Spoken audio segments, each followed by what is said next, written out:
ኤልሳ ኤልያስን ሲከተለው ፔንፉል ነው መንገዱ።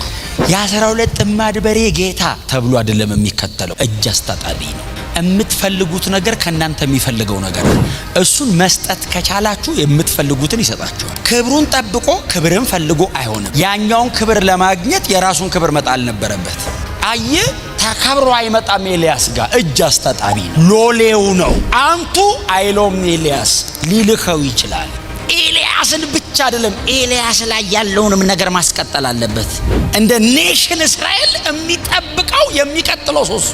ስለዚህ ኤልያስ ላይ ያለውን ነገር ለማስቀጠል የሚጠበቅበት የመጀመሪያው ነገር ክብሩ መጣል። አንተ የምትፈልገው ነገር ካንተ የሚፈልገው ነገር አለ። ምናልባት ጥቂት መጸለይ ጠይቆ ከሆነ ጥቂት መጸለይ፣ ማንበብ ማጥናት ጠይቆ ከሆነ አንብብ አጥና። የሚጠይቅህን ነገር መልሰህ ስጠው። የጊዜ ጉዳይ ነው፣ ታገኘዋለህ። ኤልያስ በጣም መጽሐፍ ቅዱሳችን ላይ አዲስ ኪዳንን ተሻግረው ከመጡ በጣም ጥቂት የቀደመው ኪዳን ሰዎች መካከል ፍሮንት ላይ ከምናገኛቸው ሰዎች መካከል አንዱ ኤልያስ አዲስ ኪዳን ተሻግሮ መምጣት ብቻ ሳይሆን የኢየሱስን ተከታይ ከ12ቱ ደቀ መዛሙርት አንዳንዶቹ ላይ ሁሉ ተጽዕኖ ያደረገ አገልጋይ። ትዝ ይላችኋል፣ ኢየሱስ ሲዶና ይመስለኛል ሲያገለግል ሰደቡት ይላል። ሲሰድቡ እነዛ ወንድማማች የዘብዴዎስ ልጆች መጡና፣ ዛሬ ስማቸውን አላነሳም፣ የዘብዴዎስ ልጆች መጡና ዛሬ እዚህ ከተማ አንተ አልነበርክም ማገልገል የነበረብህ ኤልያስ ነበር። ምን ነው አላቸው። ይሄንን ከተማ በእሳት ተሰድቦ ዝም አይልም ነበር ኤልያስ ቢሆን አሉት። እና ኢንፍሉዌንሱ ቃል በኦርነጊኤስ አላቸው ሰዎቹን። እና እነ ያዕቆብ ምዕራፍ 5 ቁጥር 17 ላይ ኤልያስ እንደኛ ሰው ነበር ብሎ ጻፉለት። ሰው ነበር ተብሎ ለማንም አይጻፍም፣ ሁሉም ተጽፎላቸዋል። ሰው ነበር የተባለው ኤልያስ ብቻ። ሰው አይመስልም ነበር ማለት ሰው ነበር ከተባለ ሰው የማይመስል ነው ማለት ነው። አምላክ እስኪመስል ነው እግዚአብሔር በህይወቱ ላይ አልፎ የተገለጠውና ሰማይ ዘጋ ሰማይ ከፈተ ብለው ሰማይ ዘጋው ከፈትኩ ቢል ለማመን ይከብደን ነበር። ነገር በቀላሉ የማይቀበል ሰውዬ ያዕቆብ ነው። ዘጋ ከፈተ በፍጹም ነገር የማይቀበል አሕዛብ ይድናሉ አይድኑም እያለ የሚጠራጠር ሰውዬ ኤልያስ ሰማይ ዘግቶ ከፍቶ ነበር ብሎ የፕሬየርን አቅም ለማሳየት ኮት ያደረገው ኤልያስን ነው። እና በጣም ጽኑ ሰው ነው። የት እንደተወለደ አናቅም፣ የነማ ልጅ እንደሆነ አናቅም፣ መንፈሳዊ ልምምዱ የት ጋር እንደጀመረ አናቅም። መጽሐፍ የሚነግረን ኤልያስ ቤተ መንግስት ገብቶ ለነገስታት ትንቢት ተናግሮ ነው ማቹር ያደረገ የምንተዋወቀው ሰውየውን ራሱ አንደኛ ነገስት ምዕራፍ 17 የቴስቢያዊው ኤልያስ ወደ አክዓብ መጣ ብሎ ነው የሚጀምረው ታሪኩ። የሆነ ሀገር ተወለደ አይልም፣ እንኳን አልተጻፈ። እሳት የት ጋር ማውረድ እንደጀመረ ቢጻፍ ማንም አይኖርም ዘንድሮ። በእውነት ነው እንተላለቃለን። እንዴት እንደሚወርድ ራሱ ሳይጻፍልን እኮ ጨዋታችን በሙሉ እሳት ነው። የዳዊት እኮ አወላለዱ፣ አስተዳደጉ፣ መንፈሳዊ ልምምዱ የት ጋር ምን እንዳደረገ የኤልያስ ሂድን ነው። ኤክሴፕሽናል ነው እንደዚህ አይነት ሰው። ብዙ ስለማይኖር ባክግራውንድ አይት በረጅም በሚሊኒየም አንዴ ሊሆን ይችላል ብቅ የሚለው እንደዚህ አይነት ሰው ልዩ ነው። ሰውየው የወረደበት ጸጋ ብቻ አይደለም፣ የሰውየው ኮሚትመንት የተለየ ነው። አግሬሲቭ ነው።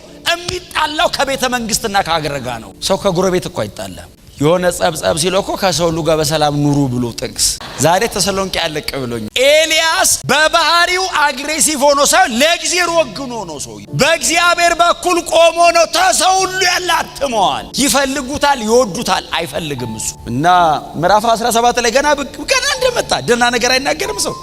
ገና እንደመጣ አክዓብ ፊት ቆመ። በፊቱ የቆምኩት ሕያው እግዚአብሔርን አለው ካፌ ቃል በቀር በእነዚህ ዓመታት ጣል ከሰማይ አይወርድም አለ ለንጉሱ። ንጉስ እኮ ናቹራሊ ፌቨር አለው። ንጉስ በራሱ እግዚአብሔር ለወንበሩ የሚሰጠው ሞገሳል። ንጉስ ፊት ቆመ ባይዘው ሊጠፋብ ይችላል ብዙ ነገር። ኤልያስ አክዓብ ፊት መቆም ያልፈራው ቀድሞ እግዚአብሔር ፊት ስለቆመ ነው አይደል? በፊቱ የቆምኩት አለ። ቀድሞ ቆሞ መጥቷል እግዚአብሔር ፊት። አክዓብ ጋር ሲመጣ አልደነገጠም። እግዚአብሔርን አይቶት ነው የመጣው። በፊቱ የቆምኩት ሕያው እግዚአብሔርን አለው ካፌ ቃል በቀር እና ዘግቶት 3 ዓመት ተኩል ዝናብ አልዘነበም። ልክ ኤልያስ ተናግሮ ሲወጣ እግዚአብሔር መጣን። ኤልያስ አለው አቤት አለው። ደሞ ቶሎ እኮ ነው የሚናገረው። አቤት ሲለው ኮራት ፈፋ ግባ አለው። ምን ነው ሲለው ከወንዙ ትጠጣለህ ይመግብ ዘንድ ቁራ ይዣለሁ አለው። ኤልያስ ቁራውን አይደለም ያመነው እግዚአብሔርን ነው።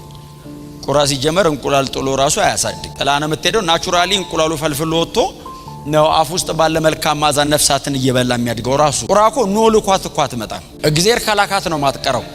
ሪፈረንስ ቢፈልገው ቢያጣቅስ እኮ እኔ ቁራ አይመቸኝም ዘፍጥረት ምዕራፍ 6 እግዚአብሔር ወይ ቢል እኮ እኛውን ተብሎ ተጽፏል እንደምንለው ቢል እኮ ያዋጣው። እግዚአብሔርን ትረስት አድርጎ ቁራ አዝዣለሁ ያለው እግዚአብሔር ራሱ ነው ቀጥታ። እና እሺ ብሎ እግዚአብሔርን ይዞ የሚደበቅ ሰው ነው። ኤልያስ ፈፋው ሲገባ እግዚአብሔር ተፈልጎ አይገኝ። ሰማይን ጥርቅምቅም አድርጎ አብረው ነው የሚገቡት። እና እግዚአብሔርን ይዞ የሚደበቅ አይነት ሰው ነውና ገብቶ ቁጭ አለ። ከወንዙ ይጠጣል ይላል። ጧትና ማታ ቁራው ምግብ ይዞ ይመጣል። ስጋና እንጀራ ይዞ ይመጣል። ያው ቴካዌ እንደማለት ነው። ቁራ ታውቃላችሁ በጣም ዝርክርክ ነው፣ የትም ነው የሚበላው። ኤልያስ ደግሞ አይሁዳዊ ቀጥሎ ነብይ ነው። በጣም የተመረጠ ነገር የሚበላ ሰው ነው። በቁራ ዝርክርክነት በኤልያስ ቅድስ። ስለዚህ ቁራው ከተመረጠ ቄራ ነው የሚያመጣው። እንድልክ አረ የእግዚአብሔር ቄራ እንደማለት ነው። እግዚአብሔር ነው የሚልከው። ይሄን ይዘድ ለኤልያስ ይለዋል። ለራሱ የፈለገበት ይብላ። ለኤልያስ ግን ይሄን ይዘድ ይለዋል። ኤልያስም ጧት ይበላል፣ ማታ ይበላል። ያው ስጋ ነው ያመጣለት ነበር የሚለው አለ። ጥሬ ነገር ነው የሚበላው። አይ ቲንክ የነቢያት ምግብ ነው። እዚህ ቤት ስመጣ እስታለሁ ብዙ ጊዜ እስታለሁ። መድረኩን ጥሩ አላረጋችሁት። እና ከድሮ ጀምሮ ነው ማለት ነው አይደል? ጥሬ ይመጣለታል፣ ውሃ ይጠጣል፣ ጥሬ ይበላል፣ ውሃ ይጠጣል፣ ጥሬ ይበላል። አንድ አመት ተኩል ሰለቸው ምግብ። ወንዙ ደረቀ የሚል ቃል አለ። ወንዙ ደረቀ የሚለው ኤልያስ ሰማይ ስለዘጋ ምንጩ ደረቀ። ሲደርቅ እግዚአብሔር መጣና ኤልያስ ቁራው ከመምጣት አልደከመም፣ ወንዙ ነው የደረቀው። አንድ አመት ተኩል ያህል በጣም ፌስፉል ሆኖ ቁራው ይመጣል ምግብ ይዞ። እና ኤልያስም ከሳት እንዳቀር አይለውም። ቁራው ከእግዚአብሔር ጋር ነው ዲል የሚያደርገው፣ ከኤልያስ ጋር አያደርግም። የኤልያስን አማርኛም አይሰማም፣ የኤልያስን ቋንቋውንም አይሰማውም። ከእግዚአብሔር ነው አንደርስታንድ የሚያደርገው ነገሩ። እና ልክ ውሃው ሲደርቅ ተነሳ አለው፣ የልጅ ሂድ አለው፣ ወደ ሲዶና ሂድ አለው። ሲዶና ማለት እኮ እስራኤል አይደለም፣ የኤልዛቤል የትውልድ ሀገር ነው። ኤልዛቤል የሲዶናው ንጉስ ልጅ ናት። ወደ ሲዶና ሂድ፣ በዓል የሚመለክበት ሀገር ነው። ሰራብታ የምትባል መንደር አለች አለው። ሰው አምላክ ያለበት ቦታ እዛ ሂድና ሰራብታ የምትባል መንደር አለች፣ ትመግብ ዘንድ አንዲት ሴት ደሞዝ አዝዣለሁ አለው። እሺ ብሎ ከእስራኤል ወጥቶ ሲዶና ሄደ። ሰራብታ እንዲህ ተዳፋት መሬት ነገር አላት እና ተዳፋት መሬቷ ላይ ወጥቶ ቁጫ ይጠብቃል። የታለች ብሎ ብዙ ሊያልፍ ይችላል። በይዙ እሷ መታ ማገዶ ስለቃቀም አንቺ ሴት አላት። አቤት ስትለው እምጠጣው ውሃ ምጭልኝ። እሺ በላስቴት በዛውም እንጎቻ አጋግረሽ ለካ መግቢያ ነው። ውሃ ምጭልኝ። አንድ አመት ተኩል እዛ ቤት ነው የሚኖረው። ገና ኢንትሮዳክሽን ነው። እና በዛውም ምግብ ቂጣ አጋግረሽ፣ ስጋ በጣም መሮታል። ምግብ ልቀይር፣ ቂጣ አጋግረሽ አምጭልኝ። ዘይትና ዱቄት አይደል ቤቷ ያለው፣ ልክ እንትን እንደማለት ነው። ምንድነው ጨጨብሳ አይነት ነገር ነው። ሰልችቶታል ስጋ። እና በቂጣ አርገሽ አምጭልኝ ስላት እኔና ልጄ በልተን የምንሞታት ጥቂት ናት የቀረችን፣ ላንተ አይበቃ ባይሆን ውሃውን ላምጣልህ ስትለው ሲዶና ገብቶ የእስራኤል አምላክ ሕያው እግዚአብሔርን አለ። ሲዶና ነው ያለው፣ እስራኤል ውስጥ አይደለም ያለው። በዓል ነው የሚመለከው። የእስራኤል አምላክ አለ ሕያው እግዚአብሔርን አላት። ዱቄቱና ዘይቱ ከማድጋና ከማሰሮ ያልቅ፣ መጀመሪያ ጋግረሽ አምጪ አላት። እኔ መቼስ መጽሐፍ ቅዱስ ላይ በጣም ጥያቄ ከሚኖርብኝ ክፍሎች መካከል አንዱ ይሄ ነው። ዱቄት ሲያልቅባችሁ እናንተ ወፍጮ ቤት፣ ዘይት ሲያልቅባችሁ ሱፐርማርኬት ነው የምትሄዱት። እቺ ሴትዮ አገር እኔ ሊያሳገርመኝ በቁራ አንድ አመት ተኩል ሲበላ የኖረ ሰውዬ ማድጋ ምናምን ላይ ዘይት ይመነጫል ቢል ብዙ አይገርምም። እሷ ግን ትገርማለች። ሲዶናዊት ሆና አምና ወደ ቤቷ ሄደች፣ ጋግራ ይዛለት መጣች ይላል። ቀጥሎ የረሃቡ ዘመን እስኪያልቅ እንዲኖሩ የሚል ቃል አለ። እዝራ ምን እንደነካው አላውቅም፣ ለምን እንዳላብራራው። እኔ ቦን አንድ ምዕራፍ ሰጠዋለሁ። ሰዎቹ እኮ ፎከሳቸው በጣም የተለየ። እኔ ቦን ይገርማል፣ ዱቄቱ ሲበዛ አበዛዙ ብዬ የዘይቱ እንዴት እንደሚመነጭ ብታዩ እሱ ጋር የሉም፣ እግዚአብሔር ጋር ናቸው። አንድ አመት ተኩል እንደዚህ ኖሩ ይላልና እየዛቀች እሷም ከየት መጣትልም ትዝቃለች፣ ዘይቷን ታረጋለች። የረሃቡ ዘመን አለፈ። እግዚአብሔር መጣና ተነሳለሁ ብድጋል፣ በቃ አሁን ወደ እስራኤል ተመለስ ሲለው፣ ልክ ሲለው የዛች ሴት ልጅ ሞተ ይላል። ሞት ለምንድን ነው የመጣኸው አለችው። ቤቴ ብላቴና ልትወስድ ነው። ኤልያስም ወደ እግዚአብሔር ጮኸ ይላል።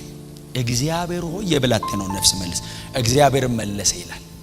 ሄደ እስራኤል ገባ። ምዕራፍ 18 ያብዙዎቻችሁ ታውቁታላችሁ። የበዓል ነቢያትን አሰበሰበ 450 አሳረደ። ያው እሳት አውርዶ ምናምን ጨራርሶ አሳረደ። ምዕራፍ 19 ያነበብኳት ክፍል ከኤልሳ ጋር የሚገናኝበት ምዕራፍ 19 ላይ ምዕራፍ 18 ነቢያትን እንዳሳረደ ኤልዛቤል ስትሰማ መልእክተኛ ላከችበት። አንተ እንደ ቀልድ የኔን ነቢያቶች አሳረድክ፣ ነገ በዚህ ሰዓት አለችው ያንተ ጭንቅላት ራስ ላይ ከቆየ እኔ ኤልዛቤል እንደዚሁ ልሁን አለችው። ፈራ የሚል ቃል አንባቸው።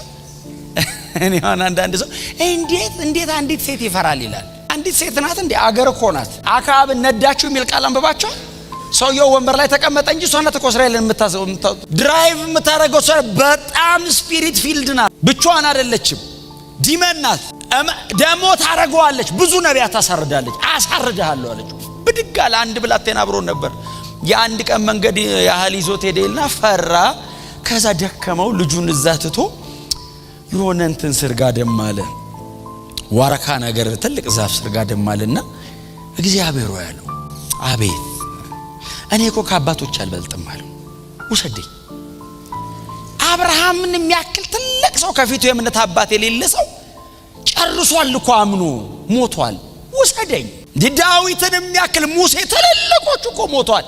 ምንድነኝ እኔ? ውሰደኝ። ያረቺ ሴት ታገለኝ፣ ውሰደኝ። እግዚአብሔር እርቦት ነው ብሎ ምግብ ላከለት።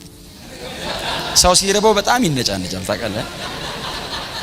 ይብላ እስቲ ቆይ ይብላ ብሎ ሆዱ ባዶ ነው። እውነቱን ነው ደግሞ እኮ ሲበላ ጸጥ አለ አይደል? በልቶ ተኛ የሚል ቃል አለ። አይራባችሁ መቼም የጸሎት ርዕስ ራሱ ይቀይራል። ይሄ ባዶ መልአክ ምግብ ይዞ መጣና አቀረበለት። በላይልና ተኛ። እኔ ይሄም ቃል በጣም ጥያቄ አለ። እንዴት ሰው መልአክ አጠገቡ ምግብ ይዞለት መጥቶ በልቶ እንዴት ይተኛ? መልአክ አይቶ እኛ እኮ መልአክ የሚመስል ስናይ የመላእክት አገልግሎት የሚል እንጽፋለን። መልአክ የሚያክል ነገር ሰርቭ አድርጎት አመሰግናለሁ ብለ በልቶ መልአኩ ሳይድ ነው የተኛው። መልአኩ ድጋሚ መጣ። ከ4 ሰዓት በኋላ ተፈጭቶ ያልቃል። ድጋሚ መጣ። ቀሰቀሰው። ተነስ አቤት አለው። ብላ አለው። ተመልሰ እንዳተኛ አለው። አሁን የምተኛ ብላና ወደ ኮሬብ ይዳል። የሚገርማችሁ በላይልና በበላው ምግብ ኃይል እስከ እግዚአብሔር ተራራ 40 ቀንና 40 ሌሊት ተጓዘ ይላል። ምን አይነት ምግብ ነው 40 ቀን 40 ሌሊት የሚያስጉዝ? የተለየ ነው፣ ኖርማል አይደል። ሄደ እግዚአብሔር ፊት ቆመ አይደል? ተራራ ላይ ወጣ።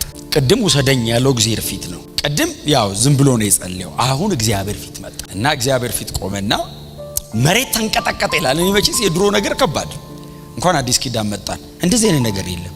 ያስፈራል አይደል? እግዚአብሔር ራሱ አልመጣጡ መሬት ተንቀጠቀጠ ይላል። ኤልያስም ዝም ብሎ ቆመ ይላል። ሰዎቹ ራሱ ግን ይገርማሉ። የብሉይ ኪዳኖቹ ዝም ብሎ ቆመ ይላል።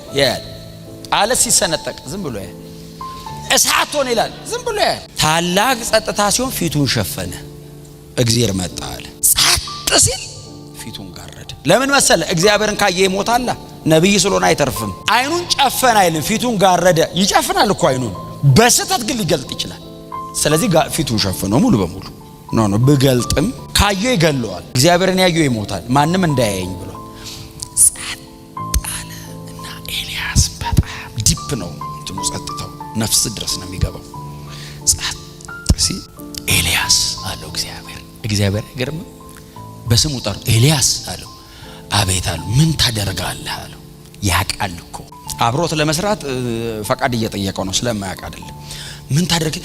አባቶች ነቢያቶች ተገለዋል፣ እኔም ብቻዬን ቀርቻለሁ፣ ነፍሴን ይሿታል። እኔ ለአባቶች አምላክ ቀናሁ አለው።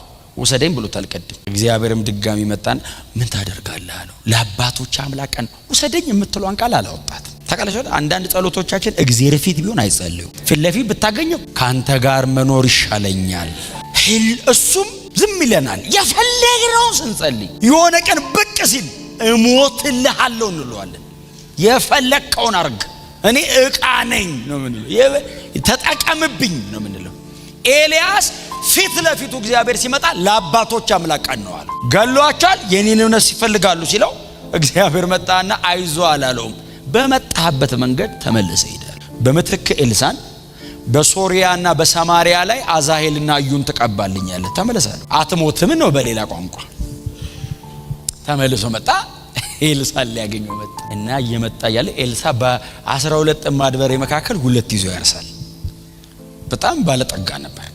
የዛሬ 2800 ዓመት 12 ጥማድ በሬ ያለው ሰው እንኳን የዛሬ 2800 ዓመት አይደለም ዘንድሮ 12 ጥማድ በሬ ያለው ሰው ተሸላሚ አርሶ አደር ምን ያህል ባለጠጋ እንደሆነ መሳል ነው። እያረሰ ያለ ኤልያስ መጣና ኤልያስ ያው ቸርች ብዙ አልኖረም፣ እንዲያው አማኞች ማለት ምናምን ብዙ አልኖረም። ሲበላም ወይ ቁራ ወይ መልአክ ምናምን ነው የሚያመጣለት። ሶሻል ላይፉ ብዙ ጥሩ አይደለም። ኤልሳን አየው። ያሚሆላ የሳፋጥ ልጅ ነው አየው ሰፈሩ ሄዶ ከዛ በቃ ሳልፍ በመጎናጸፊያ ነካረገዋለሁ ከገባው ይምጣ እኒህ ምናምን የለም ኤልያስ እስቲና ጥሩ አገልግሎት ጥሪ ያለ በሚል ነገር የለም እንደነ ፓስተር አይደለም እና ያለፈ ያለ ዝም ብሎ በመጎናጸፊያው ገረፍ አድርጎት ሄደ ልጁ ያርሳል እንጂ እሳት ነው ሮጦ መጣ ይላል ጌታዬ ሆይ አለ አንዴ ጠብቀኝ ቤተሰቤን ልሰናበታል አውቀዋል አይባልም እንዴ ቢያንስ ምን አድርጌልሃለሁ ተመለሳለሁ ይሄንን አልፎ መምጣት ብቻ ጥሪ እንዳለው ያስታውቅ ምንም ባይሰራበት ራሱ ልጅ እንዲው ለምኑ አቆመው ይላል ተመለሰና ሁለቷን አርዶ 10ዋን አስቀምጦ አይደል ስሩበት ብሎ ተከተለው ይላል እኔ አንድ የሆነ መዝሙር ሰምቻለሁ 12 ጥማድ በሬ አርዶ ይወጣው የሚል ሁለተኛ ያረደው አይደል መመለስ ቢፈልጉ ጊዜ ነበራቸው የሚለው ዕብራውያን ላይ ለዛ ነው ለመለስ ቢል 10 አለው ባይዘው በስሙ እምቢ ብሎ በዛው ስለቀረ ነው እግዚአብሔር አምላካቸው ተብሎ ሊጠራ አላፈረም የሚለው ቁልፉን በር ቆልፈው ወደ ደጅ ጥለውት ስለመጡ እድል አጥተው አይደል ነው ይበልጣል ብሎ ነው ለዛ ነው እግዚአብሔር አምላካቸው ነኝ አለ አምላካችን ነው አይደለም ያሉት አምላካቸው ከላይ ወደ ታች ወረደ ድምጽ ነው ባይዘው እግዚአብሔር ነው አምላካቸው ነኝ ያለው እንጂ አምላካችን ነው አይደለም ያሉት ለነዚህ እኔ ነኝ አምላክ አለ ኢየሱስ ጌታ ነው እና ሲከተለው ኤልያስን መከተል ባይዘው እንደምናነበው አይደለም ህመም ነው እንዳልኳችሁ አግሬሲቭ ነው ሲቆጣ ይቀነዋል አይደል እሳት ይቀን ወርዳት ብላ ይላል እኮ አላነበው 102 ሰው እኮ ከመሬት ወደ ሆነ ቦታ ልቋል አይደል እሳት ወርዳት ብላ ይላል ደሞ እግዚአብሔርም አብሮት አለ ጥርግ ለነገሩ መጽሐፍ ሲናገር ሁለተኛ ነገሥት ምዕራፍ 1 ብታሉት የጌታ መልአክም ኤልያስ አጠገብ ቆሞ ነበር የሚል ቃል ነው ያለው እሳት ወርዶ ይብላ ምናምን ሲል መልአክ አጠገቡ ቆሞ መልአኩ ነው ታውቃላችሁ መልአክ ድካማ ያቅም ህመማ ያቅም ቁስላ ያቅም እሳት ወርዶ ይብላ ጥርግ ኤልሳ ኤልያስን ሲከተለው ፔንፉል ነው መንገዱ ያ12 ጥማድ በሬ ጌታ ተብሎ አይደለም የሚከተለው እጅ አስታጣቢ ነው የምትፈልጉት ነገር ከናንተ የሚፈልገው ነገር አለ እሱን መስጠት ከቻላችሁ የምትፈልጉትን ይሰጣችኋል ክብሩን ጠብቆ ክብርን ፈልጎ አይሆንም ያኛውን ክብር ለማግኘት የራሱን ክብር መጣል ነበረበት አየ ተከብሮ አይመጣም ኤልያስ ጋር እጅ አስታጣቢ ነው ሎሌው ነው አንቱ አይሎም ኤልያስ ሊልከው ይችላል ኤልያስን ብቻ አይደለም ኤልያስ ላይ ያለውንም ነገር ማስቀጠል አለበት እንደ ኔሽን እስራኤል የሚጠብቀው የሚቀጥለው ሶስት ስለዚህ ኤልያስ ላይ ያለውን ነገር ለማስቀጠል የሚጠበቅበት የመጀመሪያው ነገር ክብሩ መጣል በትህትና አጠገባቸው እንዳነኩት በትህትና አንተ የምትፈልገው ነገር ካንተ የሚፈልገው ነገር አለ ምናልባት ጥቂት መጸለይ ጠይቆ ከሆነ ጥቂት መጸለይ ማንበብ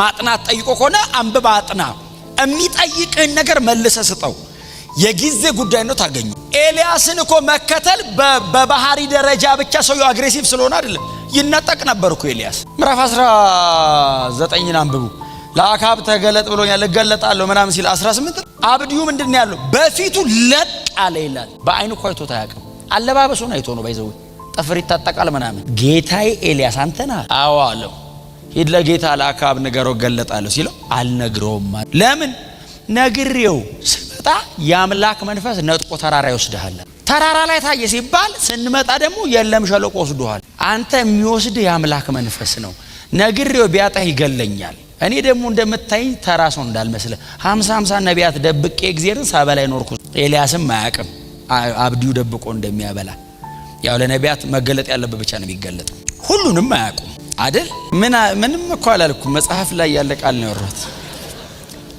ሁሉንም የሚያቀው እግዚአብሔር ብቻ ነው ኢቭን እምናውቀውን እንኳን ከፍለን ነው የምናቀው ስለሆነ ነገር ሳውራ ትንሽ ነው ስለዛ ጉዳይ የማቀው ኢቭን እንድናውቅ የተፈቀደልንን ራሱ ከፍለን ነው የምናቀው እንኳን ሌላውን እና ኤልያስ አያቅም አብዲው የእግዚአብሔር ሚስጥር ኪስ ደብቆ ያበላልታል እንደዚህ አድርግ ያለው እባክ እንዳታስገድለኝ ሲለው ያው እግዚአብሔርን እገለጣለሁ አለው እየተነጠቀ ይሄድ ነበር ኤልሳ ሲከተለው ኤልያስ ተነጥቆ ይሄዳል የሆነ ቦታ ፕሮግራም ካለ ኤልሳ በግር ነው የሚፈልገው ነገር ስላለ ይታገሳል መቀጠል አለበት ኤልያስ ጋር ያለው ነገር እስራኤል ማረፍ አለባት እንደዚህ ነገሩ መቀጠል የለበትም ምድርን ለማሳረፍ መታው ያለበትን መልቀቅ ያለበትን ኮምፎርታብል ዞኑን ለቆ ይወጣል በጣም ያስፈልገዋል ፋሚሊው መሃል መኖር በጣም ያስፈልገዋል 12 ጥማድ በሬ መሃል መኖር በጣም ያስፈልገዋል እሱ ያስፈልገዋል። የሚበልጥ ሌላ ነገር ግን አለ። ያንን ለቆ መውጣት ጠየቀው። ለቆ ወጣ። ትንሽ ነገር ነው እየነገርኳቸው ያሉት፣ ብዙ አይደለም፣ ግን ሞር አፕሊኬሽን ይፈልጋል። ህይወት ላይ አወርደን ፕራክቲካል እየተከተለው ያነበብኳትን ልንገራችሁና ይብቃኝ። ምዕራፍ 2 ላይ ደረሱ። እግዚአብሔር ኤልያስን በአውሎ ነፋስ ወደ ሰማይ ሊወስደው ጊዜው ደረሰ። እግዚአብሔር ሊወስደው ነው። አብሮት ስለኖረ ይገባዋል። ዘመን ምናምን ያውቃል። አብረው እየኖሩ ነው። ሊወስደው እንደሆነ ገብቶታል። ሌላ ጊዜ ሂልኮ ይላካል። ሂድና እንትን አምጣ፣ እሺ ይላል። ዛሬ ግን ሊሄድ እንደሆነ ስላወቀ እግሩን ኤልያስ ሲያነሳ ይሄ እግሩን ያስገባል። እግር በእግር ነው የሚከተለው። ኤልሳ አለው። አቤት አለ።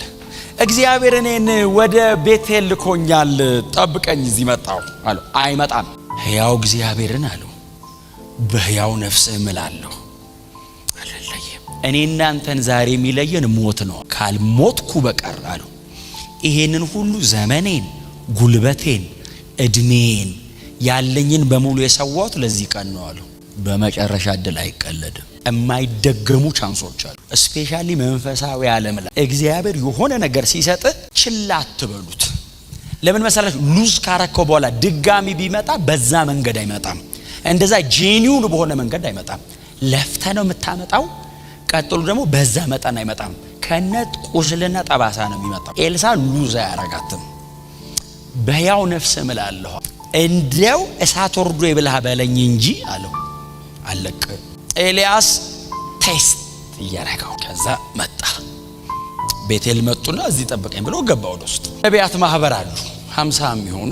እነሱን ሊሰናበታቸው ነው የመጣው። ባይዘው መሄዴ ነው ደህናው ነው ብሏቸው ወጣ። ሲወጣ ኤልሳ በደንብ ተጠግቶት ነው የሚሄደው። ሮጦ መጡና ወደ ኋላ ጎተት ታረጉት። አቤት እግዚአብሔር ጌታን ኤልያስን ዛሬ ከራስ ላይ ሊወስዶ ነው አሉት። አውቄያለሁ፣ ዝም በሉ። በጣም ነው ማመሰግነው ለማረጋገጫው። ልቀቀኝ አለው።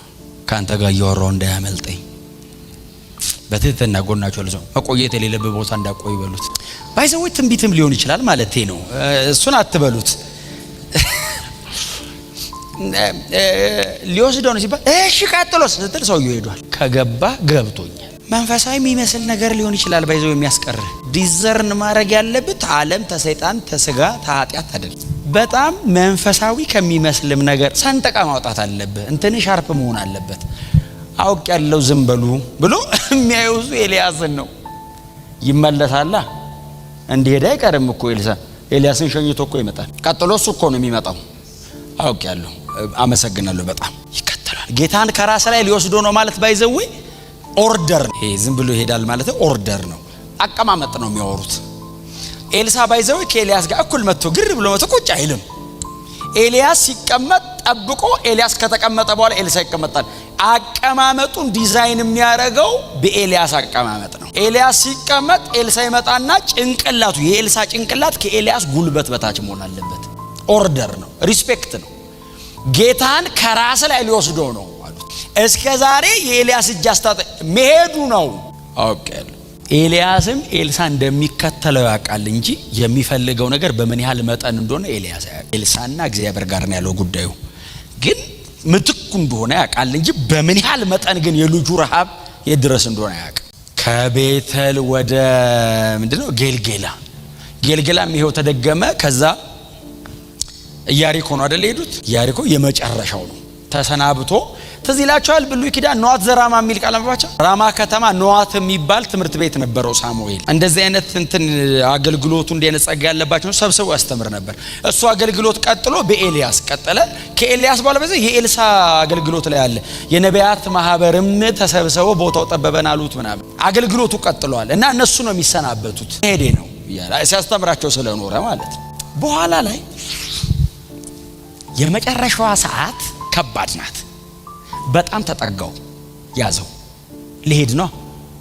ዮርዳኖስ ጋር ደረሱ ይላል። የኢያሪኮ የነቢያት ማህበር ኤልሳን የማግኘት እድል አላገኙም። የመጨረሻ ስለሆነ በጣም ስለተጠጋጉ መገንጠል አልተቻለም። በጣም ተጠግቶታል። ጸጋ መካፈል ብቻ ሳይሆን ኤልያስን ማጣት ከባድ ነው እና ይከተለዋል። ዮርዳኖስ ጋር ሲደርሱ እኔ እኮ ይገርሙኛል እንደዚህ ሰዎች። ዮርዳኖስ እኮ ቀላል እኮ አይደለም ወንዙ። ኢያሱ 6 አንብባችሁ ፕሮቶኮሉ አበዛዙ። ዮርዳኖስን ለመክፈል ታቦት የተሸከመ ይግባ፣ ከዛ በኋላ ይሸከም፣ ይቆም፣ አስቡት እንግዲህ ታቦት የተሸከሙ ታቦቱ ከባድ ነው። ያ ሁሉ 1.2 ሚሊዮን ሰው እስኪያልፍ ድረስ ቆመ ታቦት ተሸከመ። አስቡ የሚረዳ የለም።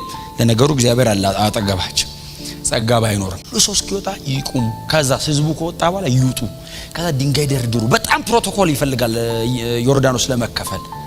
ኤልያስ ይመጣ ታቦት ቢፈልግም አያገኝም። ኤልያስ ሰሜን እስራኤል ነው፣ ታቦት ያለው ደቡብ እስራኤል ነው፣ ይሁዳ ነው። መጎናጸፊያውን አወለቀ ይላል። ሰዎች አገሩ ከፈለው ብቻ ነው የሚለው ዕዝራ ገለጥ አረገው። ተካፈለ እኮ አይገርምም? አይሉም። አትበሉ እስቲ አሜን በሉ። እግዚአብሔርን ያውቁታል።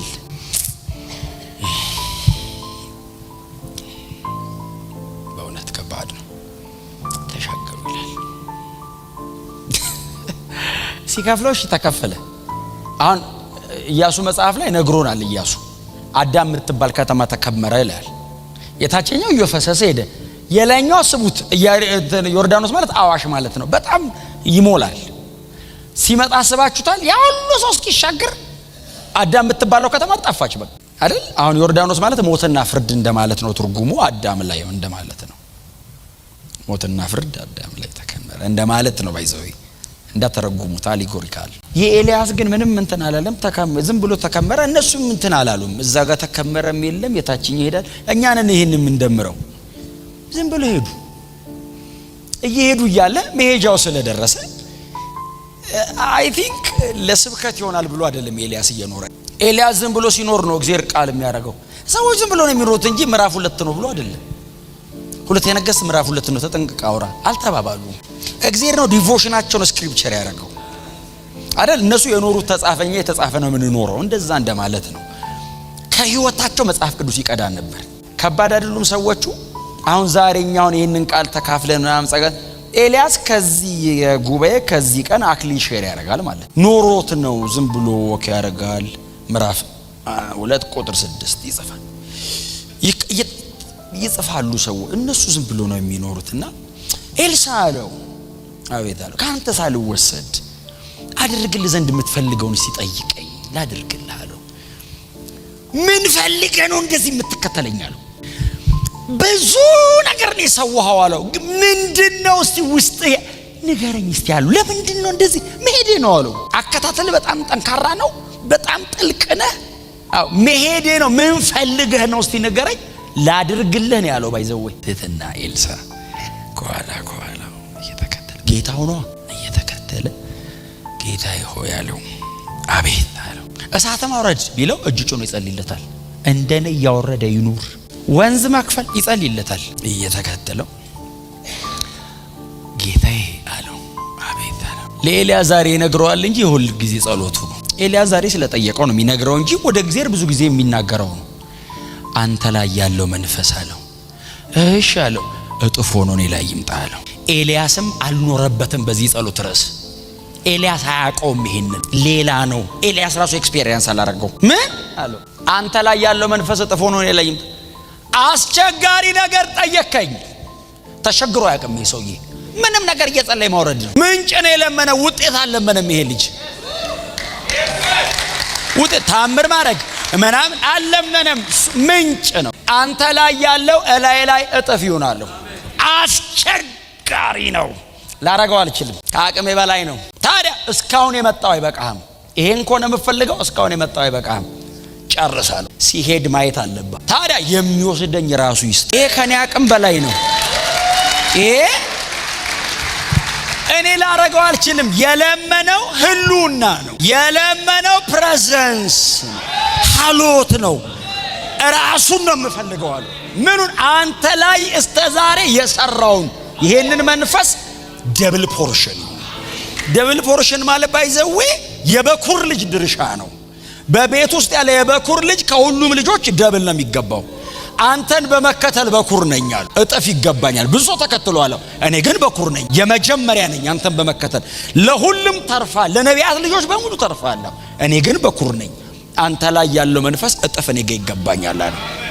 ብታረግልኝ አይደለም ያለው፣ ይሄን ለምናለሁ አለ። አልችልም። በጣም ነው የሚያመው። አይሰማችሁም? እንደዚህ 12 ጥማድ በሬ ጥለ ፋሚሊ ትተ ያንን የመሰል ነገር ጥለ ይወጣው ይሄን አይተህ ነው አለ። እስከ ዛሬ እጄን እያስታጠብክ የምትከተለኝ ይሄን አይተነው በዛ ሁሉ ቻሌንጅ ውስጥ የሚታገሰው ይሄን እያየ ነው። ተከተለው እየሄዱ እያለ አንድ በጣም የሚገርመኝ እኔ መጽሐፍ ቅዱስ ላይ ባይሆን አላምንም፣ የእሳት ፈረስና ሰረገላ መሃል ገባ የሚል ቃል አንብባቸዋል። እንዴ የሚነድ ፈረስ አይደለም ባይዘው፣ በእሳት የተሰራ ፈረስ። ዝም ብሎ የሚንቀለቀል እሳት ያለበት እኮ አይደለም፣ በእሳት ነው የተገነቡት። እንዴ ምንድነው ጉዱ? መሃል መጡ። እንዴ ብትኖሩ ኖሩ ምንድነው የምትሉት? መሃል ገቡ ይላል። ይዞት ነበር ልጁ። መሃል ሲገቡ ጎተት ሲያደርገው መጎናጸፊያው ወደቀ መሬት።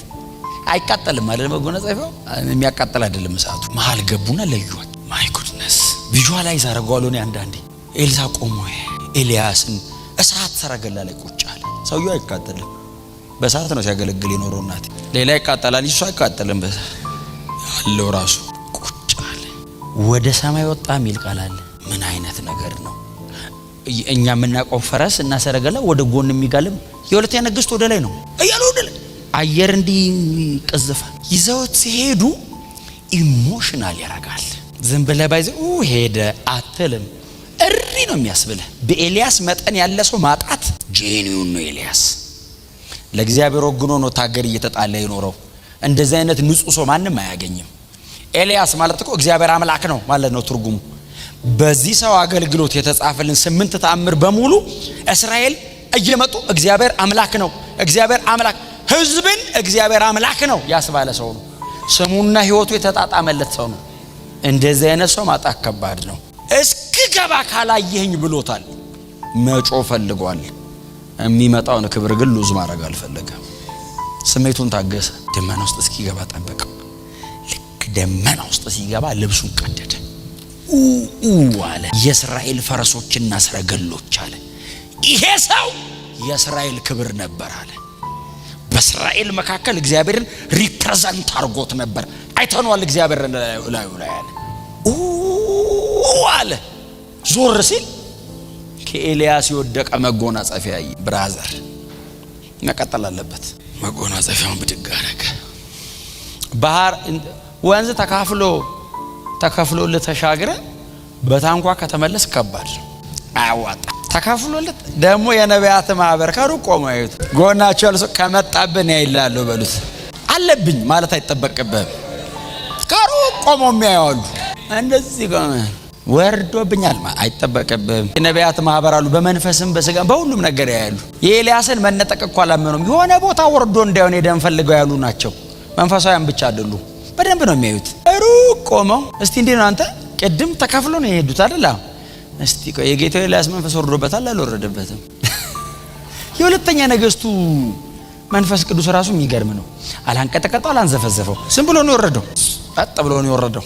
ልክ ሲሄድ ይሄኛውም እናቴ ድልድይ ፍለጋ አልዞረም። መጎናጸፊያውን ያዘና የኤልያስ አምላክ እግዚአብሔር ወዴት ነው አለ። መጣል አልመጣህም ነው። ዘንድሮ ቢሆን ያስታውቃል። በልሳን በመናም እናጅባለን። ያኔ የለም ልሳን ያለ የለም ማለት ነው። ተከፈለ። በሩቅ ቆሞ የጌታው መንፈስ ላይ ያርፋል። ሰሙኝ እቺን ልንገራችሁና ልጨርስ። በኤልያስ እንግዲህ በሁሉም ነገር ነው አይደል? ኤልሳ በኳሊቲም በኳንቲቲም ነው አድቫንስድ የነበረው። 16 ተአምር ነው በእጁ የተደረገው። የኤልያስ 8 ነበር በእጁ የተደረገው። ደብል ነው ሁሉም ነገሩ። ካራክተሩ ባይዘው ኤልያስ ኢያሱና ኤልሳ ኢያሱና ኢየሱስ ተመሳሳይ ነው ስማቸውም፣ ድነትና አዳኙና ማለት የኒው ቴስተመንት ጥላ ነው። ሰው በጣም እንትን ነው አይደል? እንደ ኤልያስ አይደል? ይታገሳል ምናምን። አሁን ቤቱ ተወረረ የሚል ቃል አንባቸዋል። አንዴ ድሮታይ ነው የሚኖረው ብለው ወረሩት። ኤልያስ ቢሆን ምንድነው የሚያደርግ? ሲጀመር ጊያዝ አብሮት አይኖርም። ኤልያስ ቢሆን እሳት ወርዶ አይታገስም። ቀጥሎ ወታደር ከቦታል ምናምን ቢባል አጽድቶ ነው የሚወጣው። ኤልያስ አካባቢውን ነፃ አድርጎ ነው የሚወጣው። ኤልሳስ አይናቸው ይያዛልና ወደ ከተማ ወስዶ አበላቸው ይላል። ተቀበስ ኪሎ አብልቷቸው በሰላም ወደ ሀገራቸው ሸኝ። በጣም አድቫንስድ ነው ሰውየው። የአዲስ ኪዳን ጥላ ካሪዝማ ፕላስ ካራክተር እንከን የለበት። በጣም ንጹህ ነው። እና መዝጊያውን ልንገራቸው የኤልሳን በጣም የተለየ ነው ሰውየው። መዝጊያው ላይ ትዝ ይላችኋል። ኤልሳ በሚሞትበት በሽታ ታመመ ይልና ኤልሳ ሞተ የሚል ቃል አለ። ምዕራፍ 13 ይመስለኝ። ወስዶም ቀበሩት ይላል። ከምን ያህል ጊዜ በኋላ እንደሆነ ጸሐፊው አይነግረንም። አይ ቲንክ መቃብሩ ክፍት ነበር። ክፍት አልዘጉትም በደንብ። ከዛ አንድ ሰው በሰማሪያ አንድ ጎበዝ ነው የሚለው አንቀላፋና ይዘውት እየሄዱ ያለ የምንድነው የሶሪያ አደጋ ጣዮች ናቸው መጡባቸው። ሲመጡባቸው ያንን ሰው ትተው ሮጡ ይላል። ትተው ሲሮጡ ሰውየው ኤልሳ መቃብር ውስጥ ወደቀ ይላል። ይሄንንም በኋላ ፓስተር ያስረዳኛል። ወደቀ ይልና አጥንቱ ሲነካው ተነሳ ይላል። ሞቶ የሞተ ያስነሳል። ብድግ አለ ይላል። ሰዎቹ አደጋ ጣይ መጣ ብሎ ሲሮጡ የጣሉት ሰውዬ ተነስቶ እየሮጠ ከኋላ ይመጣል። አም ሶሪ በጣም ለእንትን ይከብድ። ዞረው ሲያዩት አደጋ ጣዩ ራሱ ይጠፋባል። ኤኒዌይስ ወዳችኋለሁ። በመጨረሻ አይደል አይቀልድም። ታሪክ ሰሪ መሆን ትፈልጋላችሁ? ዝም ብላችሁ ኖራችሁ መሞት ነው ወይስ ሂስትሪ ሜክ? እግዚአብሔር በህይወታችሁ አልፎ ታሪክ እንደዚህ ነበር የሚሄደው እሱ ከመጣ በኋላ እንደዚህ አይነት ሰዎች መሆን አትፈልጉ? ሆነዋል። ምናልባት ፕሮፋይል እኛም በልጣቸዋልን ይመስለኛል። ተምረናል ምናምን 66 መጽሐፍ እጃችን ላይ ያለ በጣም እግዚአብሔር እናውቀዋለን። ኮንስትራክቲቭ የሆነ የሺህ ዓመታት የተደራጀ ቲዮሎጂ ያለን እንበልጣቸዋለን። ምንም የላቸው፣ አልተማሩም። በጣም ውስን ነው መገለጣቸው። በጣም ጥቂት ጊዜ ነው እግዚአብሔር መጥቶ ያዋራቸው። 30 ምናምን ዓመት ሲያገለግሉ 4-5 ነው ብቅ ብሎ የነገራቸው። ግን እንደዚህ ነው የኖሩት። በጣም እኛ የተሻለ ነን እንዲሰራብን በእንደዚህ በጣም ደሊስት በጣም ከህብረተሰቡ መካከል እታች ያለውን ሰው ብድግ አድርጎ በስሙ እኔ በስሜ መጽሐፍ ይጻፍ ባይልም ሰዎች ሌላ መጽሐፍ ሲጽፉ ግዴታ እሱን መርሳት አልቻሉ። እኔ ኤርሚያስ ማንበብ አይችልም፣ መጽሐፍ አይችልም፣ አያነብም፣ አይጽፍም። ማንበብ መጽሐፍ አይችልም። ታዲያ አይባልም። ባሮክ ይመጣል፣ በዚህ ሰውዬ የተሰራውን በሙሉ ይጽፈዋል። ደሊስት በጣም ከስር ያሉትን ብድግ አድርጎ ነው የሰራባቸው። ይሄ ጳውሎስ የሚሉት ሰውዬ እዚህ ከተማ እስኪመጣ ድረስ አገሩ ሰላም ነበር። እሱ ከመጣ በኋላ አርጤምስ ተዋረደች፣ ተከታዩዋ ቀነሰ፣ የሥራ በራችን ተዘጋሉ። እሱ እስኪመጣ እንቅስቃሴው በጣም ሰላም ነው። እሱ ከመጣ በኋላ በጠበጠው አገሩ። ታሪክ እንደዚህ ይሄድ ነበር ለብዙ ዓመታት፣ ለ100 ምናምን ዓመታት አርጤምስ እያለን ይሄ ሰውዬ ሲመጣ አርጤምስን ጋርዶ ኢየሱስ አስባለው አገሩ እንዲገለበጠብን አዞረብን። በትምህርታችሁ ከተማው ሞላችሁት አሏቸው እኮ። አሳጥማጅ ተራ ንግግር ማያቅ አልተማሩም ብሏቸው ከኢየሱስ ጋር ነበሩ። ግን ይላሉ እንዳልተማሩ አገር የሚያቀባቸው ሰዎች በጣም ኦራተር አይደሉም፣ አይመርጡም፣ ዝም ብለው ያወራሉ። እግዚአብሔር ግን ይንቀሳቀሳል። ይሄ ባክ አልተማረም ብለው ከካህናት ብዙዎች የታዘዙ ሆኑ። ለዚህ እምነት አልተማረም ባክ ብሎ እምቢ ማለት አይችልም። ዲሽ የለምን የለ ያኔ ቻናል የለ ሶሻል ሚዲያ የለ። ዓለሙን ሞላችሁ። ቤቱ ሲገባ ጴጥሮስ የሰበከው ትሏለች ሚስቱ። መንገድ ላይ ሲሄድ እነዛ ሰዎች የሰበኩት ድፍን አገር እነሱ ብቻውን 11 እኮ ናቸው። እድላችን ዛሬም አለኛ አላችሁ አይደል? ዛሬ እድል አለ ማለት ነው። ስለዚህ ዝም ብለን ቀን ቆጥረን አንለፍ። እድሜያችንን ወስዶ ይስራበት።